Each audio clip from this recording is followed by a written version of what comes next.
Leader of the third party. Thank you, Honourable Speaker. I rise to take my place to speak to the amendment that was brought forward by the member from Shuswap. As we know, Honourable Chair, Bill 30 is a unique piece of labour legislation. It's one of the first pieces of labour legislation or labour law that has received broad support of members in this House. Over the last 30 years, Honourable Chair, we've watched as labour policy in this province swing back and forth like a pendulum as government change and as ideological fights play out. Putting an end to these pendulum swings, which create instability and division, was essential for our caucus. We further believe as a caucus in supporting evidence-based policy that ensures the protection of workers. And in this regard, Honourable Chair, the work of the expert review panel was essential. They made balanced and thoughtful recommendations as to how we could and should update our labour code in the province of British Columbia. The amendment before us today, brought forward by the member from Shuswap, addresses one of the very few areas where what the government brought forward in the legislation before us, where that differs from what the panel recommended. And over the last few months, my colleagues, staff and I engaged with numerous stakeholders to develop a deeper understanding about the various forces at play in this issue of labour policy. What we learned, Honourable Chair, what we learned through extensive consultation engagement is that construction labour law in the province in British Columbia is particularly unique. Yet my colleagues and I know that we are not the experts. What rose from our engagement is the realization as to how essential it is to not simply pass the legislation as is amended and to move on from these issues, but rather to take the time to look deeper into construction labour law. There's a number of challenges, Honourable Chair, a number of challenges facing the construction industry that we firmly believe need to be explored further, including, of course, the question raised in the amendment before us concerning when and how raids can and should be allowed for. The panel itself, Honourable Chair, acknowledged that there are construction-specific issues that relate to changing labour code. And the BC Green Caucus understands the profoundly unique nature of the construction industry. There's a number of examples that can give it. We know, for example, Honourable Chair, that in public sector unions or public sector sites, often people are in the same place for their job. On the construction site, Honourable Chair, we know that safety is often front and centre in deliberations on the site. We know that workers move from site to site to site, and we know that that is a very different type of working environment than, say, a stationary environment where you work in the same place. We understand the special challenges that exist. We understand that there are unions like CMA, like IUOE, and others who actually are end-to-end project unions. We know also that present rules within the BC Federation of Labour do not allow unions to raid other unions in the Federation. So in the spirit of fairness and openness and transparency, this to us must be collectively addressed. We understand that the construction sector needs a review. We understand that changes need to be there, but we also understand that the terms of reference of the panel precluded them from singling out this sector to actually provide a separate report and suite of recommendations for the construction sector.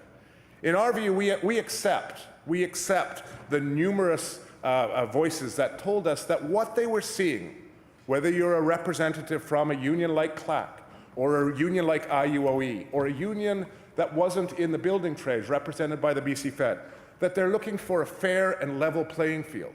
And that is exactly what we're looking for, one that's grounded in evidence, not in ideology. I come to this again, and I say this. IUOE, a union, an end-to-end organizing union, let us suppose hypothetically that they go to a construction site and recognize that on that construction site, the workers there are being represented by an additional union, and that environment is not safe, because perhaps there's a multitude of unions. The IUOE right now is prohibited from raiding into those areas if said unions there already are members of the BC Federation of Labour. Now, I come to the Nurses Union, Honourable Speaker, when there was concern within the licensed practitioner nurses with respect to them being represented by the Health Employers Union, and the concern was such that the licensed practitioner nurses felt that they would be better represented by the Nurses Union. A raid happened. The response, of course, was the Nurses Union was kicked out of the BC Federation of Labour. Is that fair? Is that actually what we're aspiring to here in the province of British Columbia? No, I think we're aspiring to fair and transparent workplaces that is fair for all, not just for the chosen few, not just for those who have stood forward and actually have stronger influence, perhaps, with government than others. That is why we are calling on the government to undertake a comprehensive, independent review of the construction sector, in addition to supporting the amendment before us now. There does not appear in British Columbia to have been a comprehensive review of this industry since 1998. Now, I'm not counting the kind of what I would argue is a very one-sided so-called review that occurred in the early 2000s when the Liberals took over back then, because the building trades weren't invited to the table. And I'm not accounting a kind of a self-reflective review that's also happened. A proper fundamental review of how labour policy should be applied in the construction sector, I think, is long overdue in this province. Because we know in other provinces in the country, like Ontario, there are a hybridization of labour laws, one that treats stationary workplaces and one that treats transient workplaces, places where you're not on the same site every day.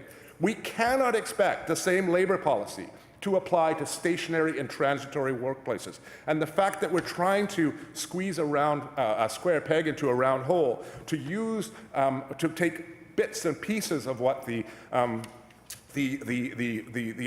independent expert committee have recommended is troubling to the caucus, because we appeal to experts for our advice. You know, we know and we understand, and we heard from the construction sector that many of the sweeping changes that had been brought historically hurt that sector. We appreciate that. We understand that. We heard that. And that is why we urge the government to commission a further sectoral review of labour laws in the construction sector. We support an independent review. We support a timely independent review, one with short time frames, one that looks at the unique realities of this sector of the economy and expands on the recommendations of the current Labour Relations Code Review Panel. In my view, in my caucus's view, by doing this, we can ensure that we bring forward policy to this table that does create a fair, balanced, level playing field, grounded in evidence, not ideological or historical positions. And I think ultimately that's what most workers want. They want the opportunity for a fair and open workplace. Until such time as this separate review can take place, Honourable Chair, we felt it was prudent to follow the advice set out by the current review panel, and therefore support the amendment to ensure its language is reflected in this legislation. If a deeper dive identifies challenges with this, I hope that all members of this House would be open and prepared to support additional changes. Our caucus is. We've heard loud and clear that there are numerous questions that remain unanswered, and want to ensure that a process is established that gets politicians' objective analysis and recommendations to act upon. More than anything, Honourable Chair, we believe as a caucus that we must end this ideological tug-of-war that has been allowed to take place in our province for far too long. It is not about union versus employer. It is not about worker versus employer. It is about doing what's right to create a fair and balanced work environment for all workers in British Columbia. And I think that that only will happen if we actually target this industry with a separate, independent, thoughtful review of the construction sector. Thank you, Honourable Chair.